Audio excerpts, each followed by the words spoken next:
Both of my parents were born in a small town of Zacatecas, Mexico. They grew up being next-door neighbors. They began dating each other around the age of 16. My father came to the U.S. at a young age to find better opportunities. He was trying to acculturate in a completely different country. At the same time, he held a long-distance relationship with my mother. They did not rely on the technology that we rely on today. They would continue the romance through love letters. My father went back to his hometown to marry my mother. Then they both migrated here to the U.S.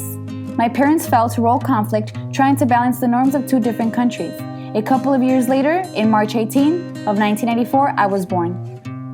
In the 1990s, growing numbers of the middle classes are directly involved of employing the working classes, which was a social class that my parents fell under. My father worked 2 jobs while my mother stayed at home to care after me. For a couple of years, we would fall under the label of the typical home breadwinner family. When I began school, my mother immediately began to work as well. That is where my parents started the dual earning marriage. They both worked and both provided for the family. In 1997, my tiny nuclear family began to grow. My brother Andrew was born. My mother and father repeated the cycle. In 2005, the last member of my family was added.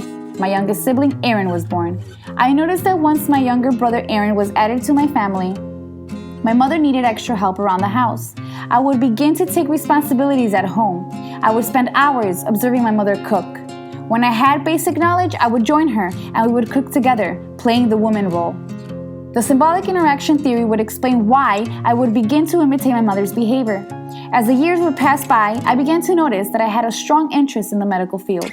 I would actually enjoy visiting the doctor's office, not like the other kids that feared it. My parents would notice my interest, and they began to enforce it.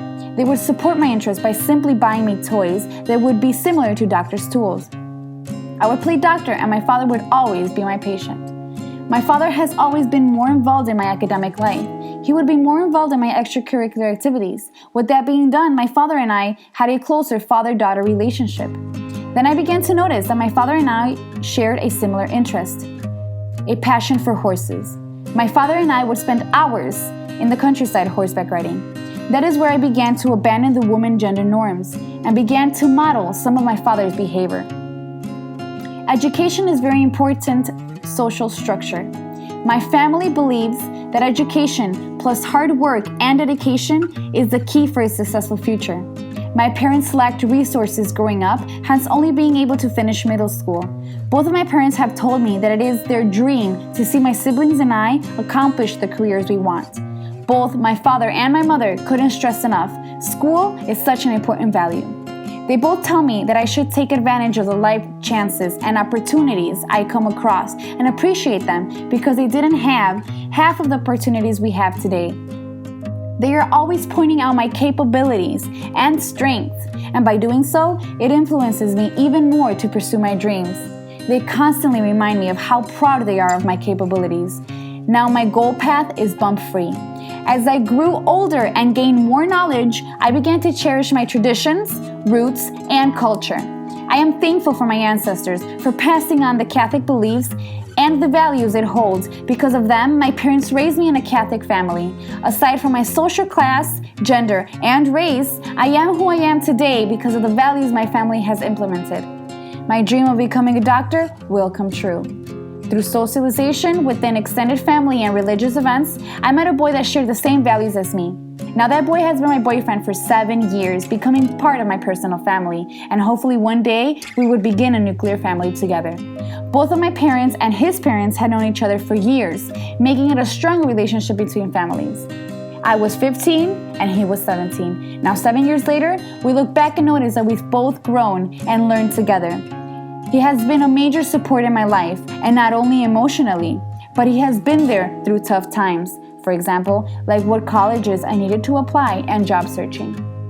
My parents were tired of the never-ending cycle behind the conflict theory, that they decide to open a business, but in a different country, with the intention of climbing the social ladder. They took off with my younger sibling, leaving me and my other sibling behind to finish our education here. I felt like my family would fall apart after being thousands of miles away from each other, but I was wrong. The specific situation that we were built in made us closer when it came down to making decisions that belonged to the family.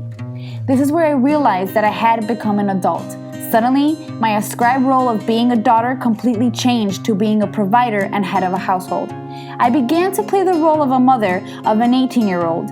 I am trying to balance a full-time job and being a full-time student while maintaining a house. It was scary at first, but after adapting to the new lifestyle that I had ahead of me, it began to feel normal.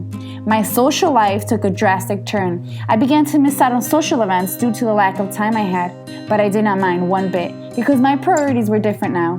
My socialization is quite different than those in my age group. I noticed that my circle of friends only consisted of a few people, and those people share similar goals as me or are in similar situations.